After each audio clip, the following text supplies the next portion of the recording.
musically there were some great things going on. But so then we did MCA for 3-4 years, and fortunately rebuilt the company. As I say, the Average White Band particularly was a good success for me. The first album was Show Your Hand. And then a few things went wrong at the end of the period. Mike Maitland had been the president of MCA, who was wonderful. And we broke a lot of American stuff over here that hadn't been worked on before. But then he moved on, or whatever, politics, whatever, changed. And suddenly, again, it was, well, we need to know what you're doing, and what's your projection on this, and they went through a period in America where they signed 2 or 3 acts which were dead and gone, and they spent a lot of money on them. And I got, again, lucky.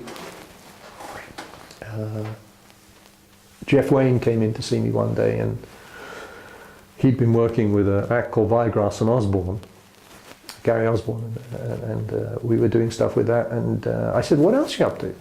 Because you're obviously busy." And he said, "Yeah." He said, "I've just found this guy, David Essex." I said, "I'll sign him." He said, "You haven't heard anything?" I said, No. I've been following David Essex for 3 years. I've started watching him as this young drummer growing into this figure, and that time he was in Godspell. And I said, "That guy is definitely a major talent, whatever it is you're doing." And he said, "Well, then you should hear the track." And he played me Rock On. Well, I fell off my chair. It was like, oh my God, this is amazing. And he said, I said, no, this is, I said, I would very rarely ever go out on the limb and say this is a #1, but this is a #1. And he said, "Great, we'll do a deal." And at the same time, I just delivered the second Average White album. And Richard Branson had asked me to go and see this concert with Mike Oldfield, because he'd done Tubular Bells, but he was interested in doing something in America. So for the first time, I had to apply for budget to sign acts, and David Essex deal wasn't expensive. It was a nominal deal.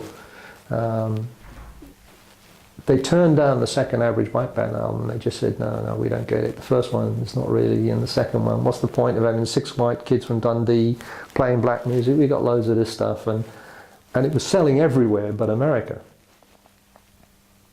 And then the David Essex budget they turned down, and they said, no, we don't see this kid. And I said, well, you wouldn't. You're over there, we're over here. This is how it works. You just have to allow us. And they said, nah, we just don't see this. And so at that point, Derek and I just looked at each other and went, let's start our own company. This is madness. It's their money, their decision, they're right. But you can't do this kind of stuff. And I'd already tipped them off about Mike Oldfield and Richard Branson. So we put in our resignations. I went to America to finalize stuff with the Los Angeles office. We told Jeff and David about what we were going to do, and they said, great, we'll come with you. I said, we have nothing. I mean, it's literally 2 blokes and a dog, and we're going to open this office. And they said, no, this is great. This could really work. At the same time, Ahmet Erdogan heard the Average White album, which is to pick up your pieces, basically, pick up the pieces. And he went, I'll take this. So he took that. And then when I flew to America, Richard had just got married to his first wife, and he said, well, look, and I said, well, come and spend your honeymoon in Los Angeles. So they got this amazing hotel on the lot, the Sheraton. I'm sure we could get you the presidential suite or something for a couple of days. Come over and meet these guys. And so he came out with me. I said, although I'm leaving, it's still a good company in America. Their distribution is second to none. They got, very hot. They had Elton John. They had The Who, a whole bunch of stuff apart from their own successes.